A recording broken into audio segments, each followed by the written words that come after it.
Puerto Rico. Yeah. Mobao, mobao, mobao, nalingiyo. Mobao, mobao, mobao, te quiero así. Alingi yo pesi yo motema nanga kotalanga pamba te mwana mwasi oyo tema nange koti boroko ya bolingo mabanzo bandoto pasie pipi ayaka nakobelela yo nazwani na matinda baniokola ngai mingi yope lisusu soki osalinga boye nakozonga mboka na bosa na moso bolingo etikeloko te na memoire nanga nasalata boye.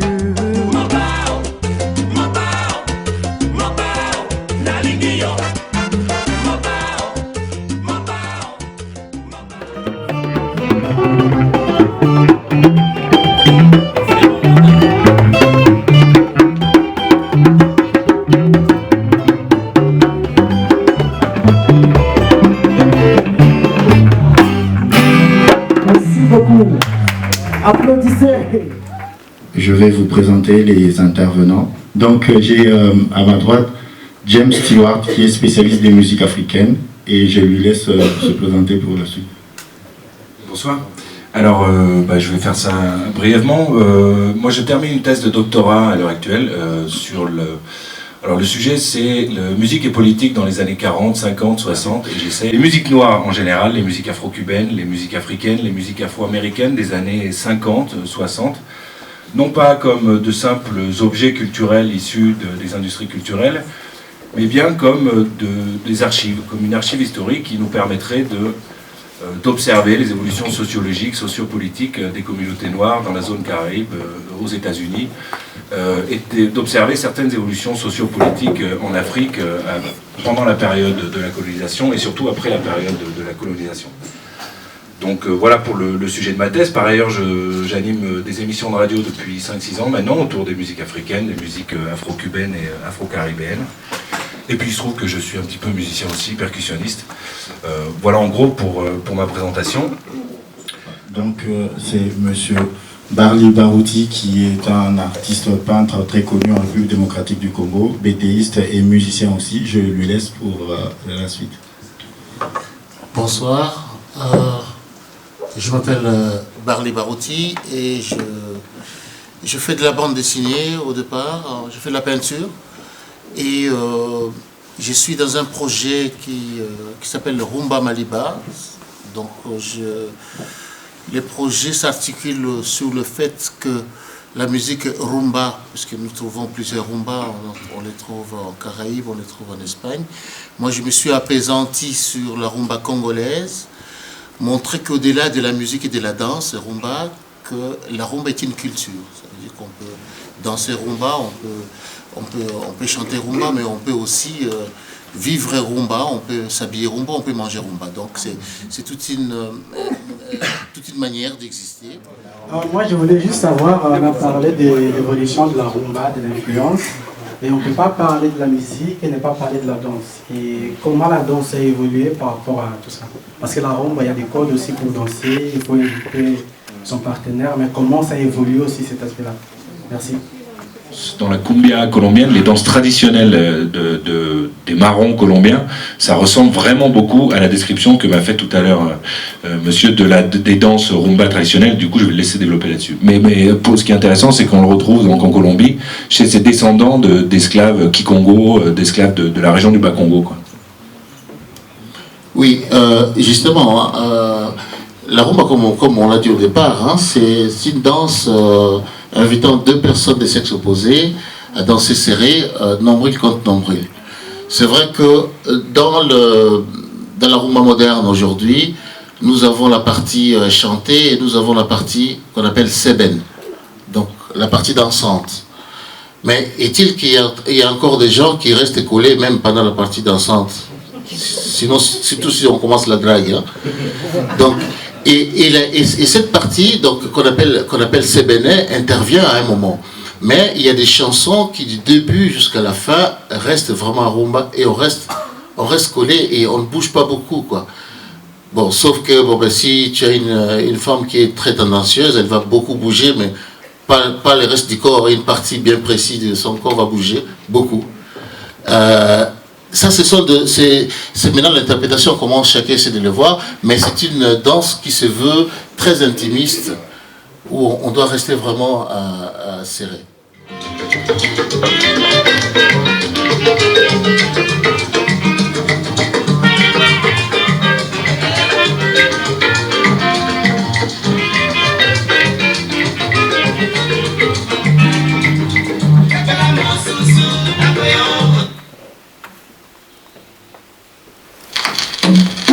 C'est la reprise de Charles Aznavour par Franco.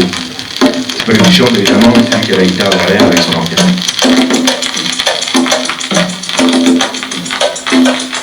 Bossa Nova.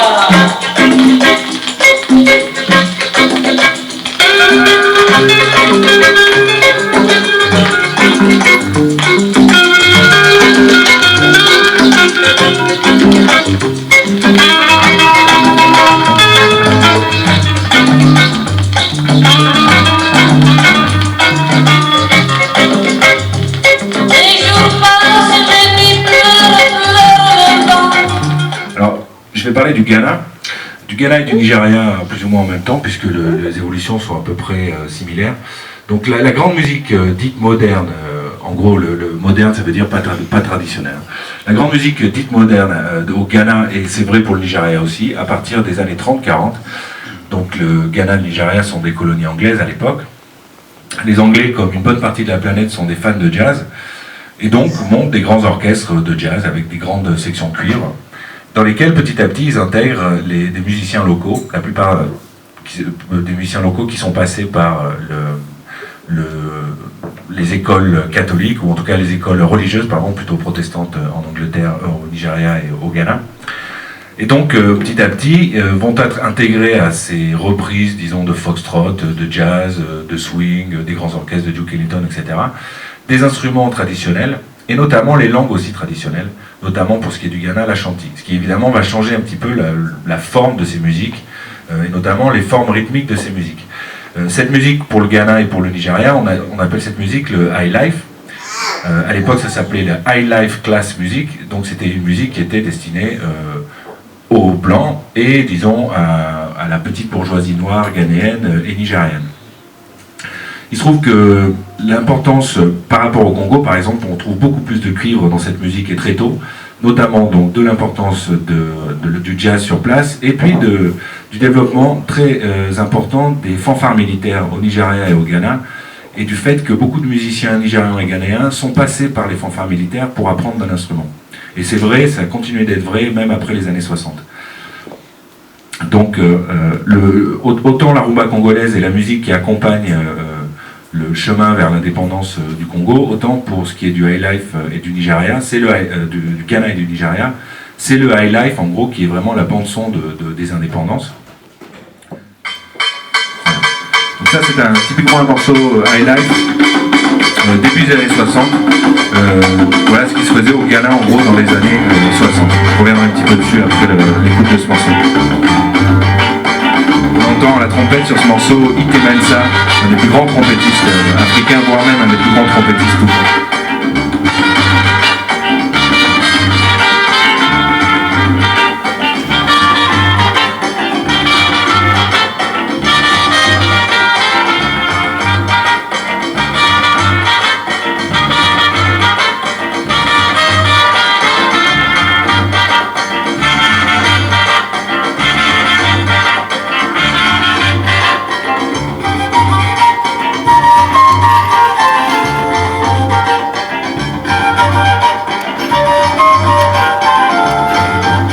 Parler de la rumba, vous savez, il y a eu d'abord de l'influence, comme l'a dit M. Stewart ici, il y a eu cette influence américaine, sud-américaine.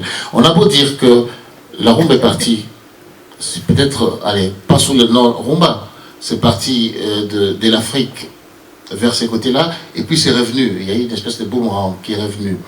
Mais pour faire de la musique rumba, il faut être élégant. On n'a pas dit qu'il faut payer des habits chers, il faut être élégant. Et ceci continue jusqu'à aujourd'hui. C'est une manière d'être. Et comme ils sont quelque part un peu des personnages phares, et qu'ils sont des leaders d'opinion, les gens suivent. Les gens suivent. Vous savez pourquoi, par exemple, le Grand Calais, après l'indépendance Tchatcha et tout ça, et puis on a des gens comme les Bombenga et tout ça, ils se mettaient, ils étaient tirés à 4 épingles à chaque fois. Et c'était un style, tout le monde voulait vraiment être en redingote, costume, cravate, et ainsi de suite.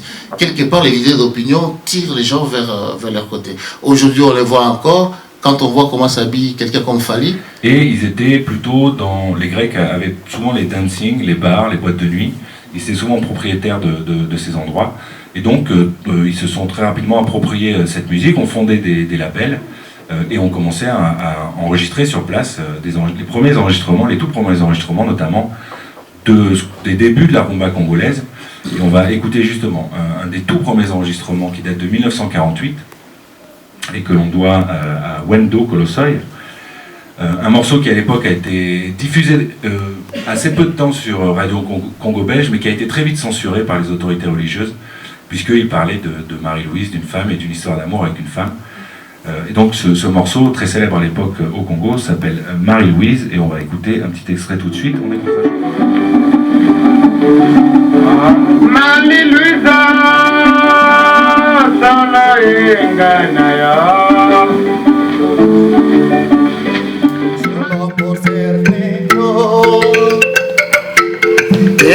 de lo que sea, cuando pienso que no quiero llorar, ¿qué culpa tengo yo? La tarea más difícil que he tenido